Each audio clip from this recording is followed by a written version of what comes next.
Assalamualaikum warahmatullahi wabarakatuh. Salam sejahtera buat kita semua, teman-teman sobat Kaleng Tua. Balik lagi di channel Story Kaleng Tua. Bersama. Jangan lupa. Iya, bersama kita dulu dong. Oh iya, betul. Gua Agra Dan gue Dodi. Masih orang lama. belum ada partnernya lagi. Ya. Pada kesempatan hari ini kita ingin coba ngebahas sedikit tentang hal-hal yang ditanyakan teman-teman mengenai pajak Vespa gitu ya. Karena kita ngelihat itu di beberapa komentar di video kita yang sebelumnya. 2 video sebelumnya ini yang udah kita buat gitu Ya, kan. beberapa orang masih bingung gimana sih tentang mengurus pajak Vespa yang udah mati gitu kan. Baik yang di daerah ataupun di luar daerah Ya, gitu. kebetulan gue itu punya Vespa Sprint, dan itu gue itu cuma balik nama doang. Dan kalau Agra ini Gua super dan itu gua mutasi langsung ke luar daerah. luar daerah gitu, tempat Iya. asal yang Vespa gue yang tercantum gitu. Jadi Agra itu beli Vespa di Cilacap plat R, dan dia sekarang KTP-nya itu Kerawang. Kerawang. Nah, dia itu melalui proses mutasi segala macam gitu. Oke, langsung aja ke pertanyaan pertama ya. Jangan lupa nih sebelum mulai pertanyaan, Oh iya, betul, like komen dan subscribe. Dan jangan lupa nih di-share teman-teman kalian. ya, gitu kan. semoga bisa membantu teman-teman ya. Ya, Siap. Pertanyaan pertama apa, Om? ini pertanyaan yang gue dapat dari komen ya. Gitu Ya. kan. Nah, kalau mutasi keluar daerah itu perlu bawa motor atau surat aja sih? Oh, jadi kalau mutasi teman-teman misalnya punya motor itu platnya plat luar daerah, itu apa aja sih yang perlu bawa motor nggak sih buat Buat Cek fisik. atau segala macam gitu ya? kan. Nah, itu gimana, Om? Nah, kalau sepengalaman gue ya, yang gue urus Vespa gue itu nggak perlu bawa motornya. Misalkan kalian tinggal di daerah Jakarta nih, Mm-mm. nah plat nomor kalian di daerah Jogja misalnya. gitu kan. AB ya, Jogja. Iya, AB. Ah, Nah, kalian itu perlu ke Samsat tempat tinggal daerah kalian. ya. Nah, KTP kalian misalnya daerah Jakarta nih, kalian dapat motor di Plat Jogja. tempat Jogja. Iya. Nah, kalian udah datang ke Samsat tempat tinggal kalian, bawa motornya ke Samsat, minta untuk Cek fisik. cek fisik. Nah, Nomor rangka sama nomor mesin. nomor mesin. Nah. Itu namanya itu perbantuan cek fisik. Nah, ya. Ya, gitu. itu perbantuan cek fisik. Jadi motornya nggak harus bawa ke Samsat daerah asalnya, tapi teman-teman bisa diperbantukan di Samsat tempat teman-teman tinggal. Gitu. Itu yang pertama. Jadi nggak harus bawa. Nggak harus bawa motor ya. Iya. Gitu. Cukup bawa suratnya aja. Ya, Jadi dari situ udah setelah kalian dapat nih surat perbantuan Iya. cek fisik Iya. di tempat kalian tinggal, nah kalian bisa datang langsung ke Samsat asalnya. nomor Buat- ini ya. Vespa ini Jogjanya daerah mana nih gitu. Iya, misalnya ke Samsat setempat, langsung teman-teman bikin permohonan untuk cabut berkas. Gitu.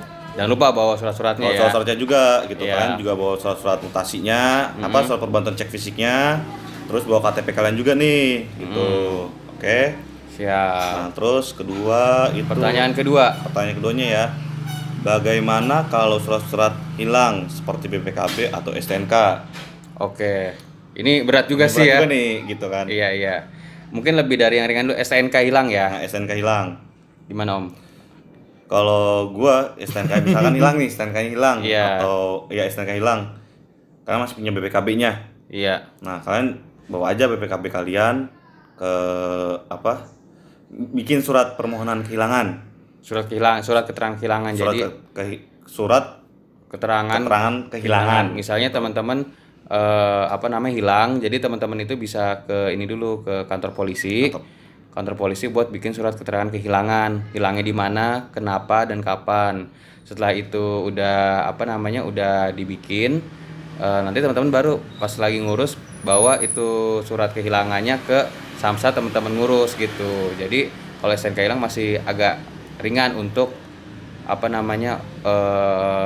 mengurusnya Itu ya gitu. sepengetahuan kami gitu kan. Iya. Terus kalau BPKB hilang nih Om, Kalau cuma ada SNK doang gitu. SNK doang. Nah, setahu saya yang pertama tetap surat kehilangan dari kantor polisi. Yang kedua, teman-teman itu harus menerbitkan surat kehilangan dari di media massa, di media cetak gitu. Yang Contohnya seperti apa tuh, Om? misalnya di koran, Terus di koran, pokoknya media cetak lah, media koran, cetak gitu. majalah itu, Majalah koran gitu ya. lokal, koran nasional itu bisa. Nah, terus bukti penerbitan motor kehilangan itu teman-teman bawa buat ngurusnya gitu. itu butuh ada berapa lama sih proses, misalkan BPKB hilang nih cuma ada SNK doang? Nah, itu saya kurang tahu sih kalau untuk itu. Dan maksudnya ini juga sebenarnya treatmentnya juga sama dengan kalau teman-teman ngurus surat kendaraan yang lain gitu kan. Pasti kalau emang BPKB hilang, teman-teman harus perlu surat kehilangan dan juga menerbitkan berita di media cetak gitu. Tapi kemarin temen gue bilang temen gue punya nih, dia BPKB-nya hilang, cuma ada SNK-nya. Nah, dia pengen ngurus tuh, prosesnya mungkin agak lama kalau BPKB, mungkin ya 2 bulan. Iya, betul. Jadi itu butuh waktu yang agak lama gitu, teman-teman gitu kan. Agak-agak sabar aja. Agak sabar gitu. Jadi namanya BPKB kan mesti dicari dulu gitu kan. Di prosesnya sama polisi, di kantor polisi, baik itu di daerah kalian atau di daerah tempat motor itu terdaftar gitu. Tapi satu hal, teman-teman, maksudnya kita juga punya teman-teman yang bekerja sebagai biro jasa, mungkin dia bisa membantu karena mereka punya pengalaman gitu kan. Mungkin bisa membantu teman-teman gitu kan, sekaligus berbagi rezeki sama mereka. Ya kan? Mungkin teman-teman nggak ada waktu nih gitu kan, teman-teman bisa menghubungi biro jasa gitu. Biro jasa terdekat aja ya, jangan yang jauh-jauh tinggal di Jakarta, biro jasanya di Papua atau di Kerawang kan jauh banget itu. Makanya ya kan, sayang juga. Jadi ya kan? tempat tinggal kalian aja, kalau misalnya tempat tinggal kalian ada biro jasa yang bisa membantu ya justru alhamdulillah gitu kan. Iya. Jadi waktu kalian kerja nggak terganggu gitu. Terganggu, betul. Yang penting pajaknya aktif. Nah, terus lanjut nih pertanyaan yang ketiga. Apa aja tuh? Apakah pajak yang sudah mati masih bisa dihidupkan kembali? Maksudnya tuh udah tidur pulas gitu? Bisa. Cuma tergantung. Jadi ada 2 opsi, Om. Gimana tuh? Apakah udah dihapus di Samsat atau masih ada datanya, masih terdaftar. Kita ngomongin yang pertama dulu ya, yang masih terdaftar. Itu sangat bisa, pasti bisa. Sangat bisa. Iya. Ya contoh kayak gua gitu kan, gua pajak gua itu mati 10 tahun. Betul. Ada juga temen gua kemarin baru beli nih, Om. Iya. Tetangga gua main di Kerawang. Iya. Dia itu pajaknya mati dari tahun 2005 berarti 15 tahun. 15 atau 16 tahun lah ya. Nah, itu coba gue cek nih di Sambara. Nah, apalagi kan ini platnya Jawa Barat gitu. Gue punya aplikasi Jawa Barat gitu kan. Aplikasi Samsat online di Jawa Barat gitu kan. Namanya Sambara nih, teman-teman bisa cek lah gitu kan. Nah, itu gue cek nih. Gue sebut aja namanya ya mungkin ya. Si A lah ya. Iya. Lu beli ini, lu udah cek belum soal syaratnya gitu kan? Iya. Udah sih Gra, gitu kan. Tapi pajaknya mati. Iya. Mati berapa tahun? Gue bilang gitu kan. 15 tahun. Ya udah sini coba gue cek deh. Iya. Plat nomornya. Nomor polisinya gitu kan. Nomor polisinya. Gue cek dan itu dari tahun 2005 sampai sekarang itu masih terdaftar di Bekasi. Masih terdaftar di Bekasi. Jadi info tambahan buat teman-teman. Jadi ada kan kadang Samsat itu punya aplikasi sendiri. Misalnya kayak kalau contoh kalau Jawa Barat itu Sambara. Terus Jawa Tengah itu Sakpole. Nah, itu teman-teman bisa ngecek plat nomornya apakah masih aktif atau enggak. Nah, pengalaman juga teman saya punya Vespa. Dia itu plat Semarang. Pas lagi dicek di di aplikasinya, ternyata udah nggak ada, dihapus, diganti motor baru. Vespa tahun 63, ternyata pas lagi dicek nomor polisinya itu udah kepake di motor Honda Vario.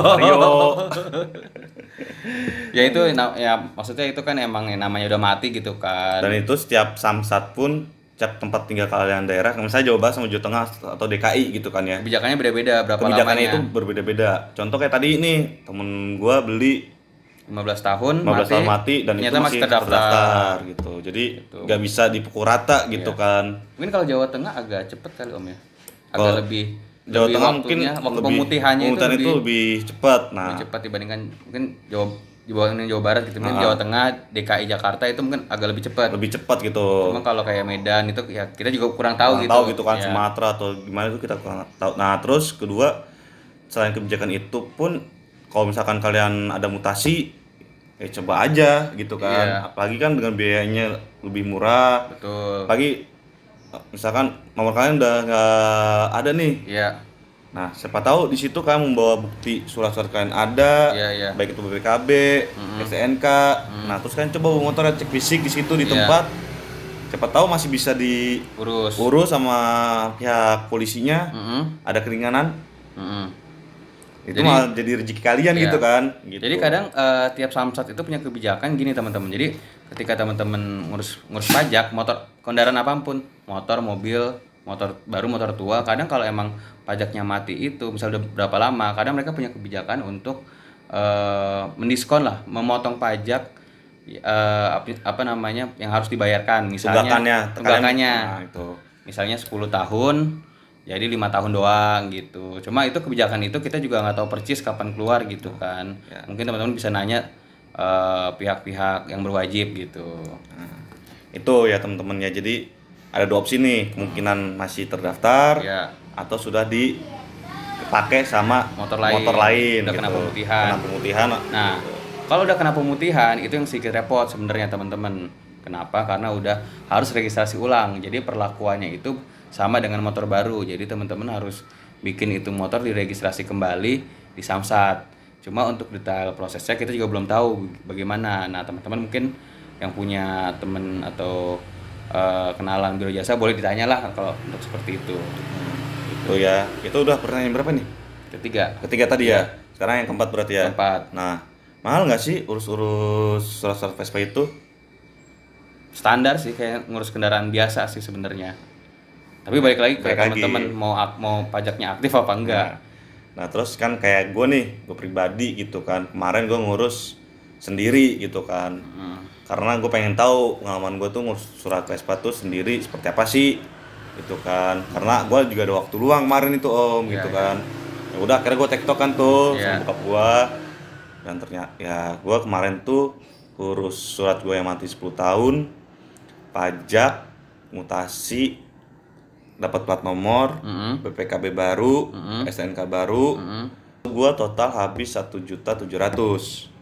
Itu worth it sih menurut Itu worth it bagi gua gitu kan. 10 tahun loh 10 matinya. tahun gitu kan. Nah, terus apalagi gua ibaratnya gua mempertahankan nomor yang lama yang gua dapet gitu kan. Iya. Nah, itu worth it bagi gua gitu kan. Itu. Nah, mungkin itu pengalaman gue ya, gue ngurus sendiri. Nah, sedangkan nih Om Dodi nih kemarin nih pertamanya dia ngurus balik nama tuh. Nggak gini. Gimana? Ada beberapa biaya ketika teman-teman ngurusin pajak kendaraan yang harus teman-teman pahami. Yang pertama Apa itu tuh aja tuh Om? satu PKB, pajak kendaraan bermotor. Misalnya per tahun berapa sih pajaknya? Misalnya contoh kalau Vespa itu rata-rata yang dulu tuh kan 35 35 sampai 150.000 lah ya Vespa lama ya. 100 ribuan. Ya 100.000 lah, nggak sampai 150.000 lah. Gitu. Yang pertama itu pajak kendaraan bermotor, pajak yang teman-teman bayar tiap tahunnya. Yang kedua itu adalah administrasi pajak. Kalau teman-teman misalnya telat bayar pajak, itu kalau dulu mungkin sekitar 50.000, kalau sekarang sekitar 100 ribuan. Kalau teman-teman bayar pajak. Yang ketiga itu biaya plat TNKB, tanda nomor kendaraan, plat atau biasanya kita nyebutnya kaleng. Itu juga sekitar 100 ribuan setahu saya. Yang keempat itu biaya balik nama. Kalau teman-teman emang balik nama, itu ada biayanya biasanya. Ada biayanya itu tuh nggak begitu mahal. Kemarin saya itu kebetulan sekitar 15.000. Ditambah BPKB baru itu sekitar 200 sampai 300.000. Nah, yang kelima itu biaya mutasi. Nah, itu ada biaya mutasinya itu kita juga kurang paham karena tiap daerah beda-beda. Nah, itu. Gitu. Itu lima yang biaya pajak yang dibayarkan teman-teman kalau ngurus pajak kendaraan. Yang wajib harus teman-teman lunasi dulu pahami, gitu, ya, sama lunasi pahami, gitu kan. Kalau misalnya emang teman-teman cuma balik nama ya udah teman-teman cuma bayar pajak sama biaya balik nama sama BPKB baru. Kalau teman-teman pajaknya mati, berarti bayar dendanya juga sama semuanya. Dan teman-teman misalnya harus dimutasi berarti biaya mutasi juga gitu. Tuh, itu pertanyaan keempat ya. Ya, dan maksud saya emang nggak worth it kok kalau emang agak mahal dikit. Yang penting ini Vespa pajaknya hidup gitu kan. Suatu kebanggaan teman-teman punya Vespa sendiri atas nama sendiri ya nggak sih? Ya. Apalagi kan kalian pakai buat harian, Ya. jalan, gitu kan. Ketika emang ada pemeriksaan, Vespa kalian ngelos gitu kan. Itu sih gue sama Dodi ini Ya.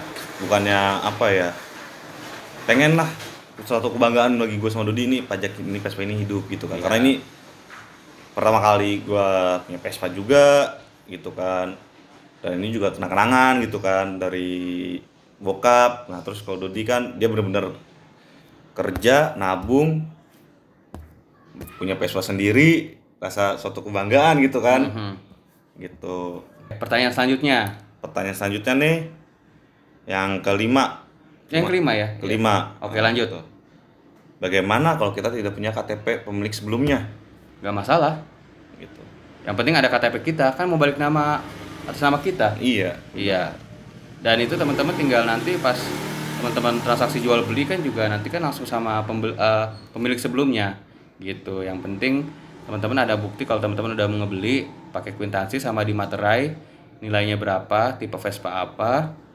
Nah, itu kwitansinya itu yang jadi jadi bukti kalau teman-teman udah beli dari pemilik sebelumnya gitu kan. Nah, terus tinggal nanti KTP teman-teman dan fotokopinya untuk meregistrasi kembali atas nama teman-teman gitu. Yang Ya betul. Jadi gimana ya? Ya kalau dibilang perlu, tapi kadang kan kita juga nggak tahu. Tapi kadang orang ada yang suka gini loh, yang kayak dia beli, misalnya gue beli sama Agra, ya kan gue minjem KTP asli Agra biar gue minimal tahun depan bisa gue perpanjang dulu, ya itu is okay. Cuma ibaratnya nggak baik nama atau nggak mutasi gitu kan. Iya. Cuma bayar pajak dulu aja nih, Iya. gitu kan. Itu bisa, gitu. Nah tapi kalau kalian untuk mutasi ataupun balik nama itu tidak perlu pakai KTP pemilik sebelumnya. Iya. Jadi yang kalian perlukan adalah KTP kalian sendiri. KTP kalian sendiri karena kan Iya. itu akan pakai nama kalian gitu kan. Nah, Tuh. oke. Terus ini mungkin pertanyaan yang terakhir ya. Lama nggak sih proses pengurusan sosok itu? Tergantung. Kalau balik nama doang, nggak mutasi ya, balik nama tanpa mutasi itu cepat. Untuk balik namanya sendiri itu sekitar sehari itu selesai. Nah, kalau BPKB barunya itu yang agak lama, mungkin sekitar 14 hari kerja. Ya anggap sebulan lah gitu. Sabar-sabar aja teman-teman gitu ya. Itu kalau yang baik nama ya. Baik nama. Nah. Kalau yang mutasi luar daerah, Kalau untuk keluar daerah itu ada 2 opsi teman-teman. Jadi pertama itu kalian datang ke pihak Samsat gitu kan. Misalkan kalian daerah luar nih kayak gue nih, Karawang, Cilacap gitu kan. 3 bulan paling lama gitu kan. itu 3 bulan proses mutasi doang. Proses mutasi. Jadi nanti dari Samsat asalnya itu proses cabut berkas dan mutasinya itu 3 bulan. 3 sekitar bulan. Ya. Itu paling opsi yang paling lama. Ya. Nah, paling cepat itu 2 bulan. 2 bulan tuh maksudnya gimana? Jadi ada waktu, jadi tuh di pihak Samsat itu kemarin gue nanya 3 bulan sama 2 bulan mas gitu kan. Nah itu 3 bulan itu kan karena kan Cilacap, kita ngomongnya Samsat Cilacap nih. Iya. Nah berkas-berkas harus dibawa ke Kerawang. bukan dong, Oh. ke Polda Jateng dulu, Jawa Tengah. dicek, Iya, Jawa iya. Tengah dicek dulu, ini sesuai nggak nih.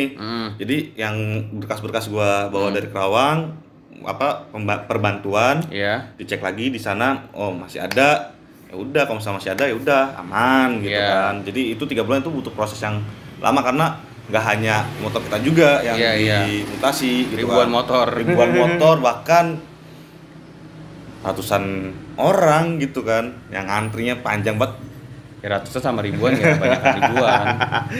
gitu. Itu sih, jadi ada 3 bulan atau 2 bulan gitu kan. Iya. Itu baru mutasinya doang Ya. gitu kan. Ya estimasi teman-teman 3 bulan lah 3 bulan untuk proses mutasi mutasi cabut berkas dari Samsat asal. Nah, itu. Kemudian berarti registrasi di Samsat kita. Iya, diregistrasi lagi ke Samsat kita itu. Waktunya itu 2 minggu. Sekitar 2 minggu. 2 minggu. Oke. 14 hari kerja atau itu paling cepat 14 hari kerja. Iya. paling lama 1 bulan. 1 bulan. Nah, tergantung kondisi di situ tuh ada hari raya besar nggak gitu. Ya, kondisi crowdednya juga gitu kan, karena kan yang dicek dari pihak yang berwajib kan banyak motor juga ya. Iya. Ini tuh sih yang bisa kita jelaskan gitu kan. Berbagi sharing. Iya. Bagaimana balik nama untuk di daerah. Iya. Terus bagaimana caranya mutasi atau balik nama dari luar daerah gitu. Mungkin kalau misalkan ada kekurangan informasi atau apa ya mohon maaf gitu kan.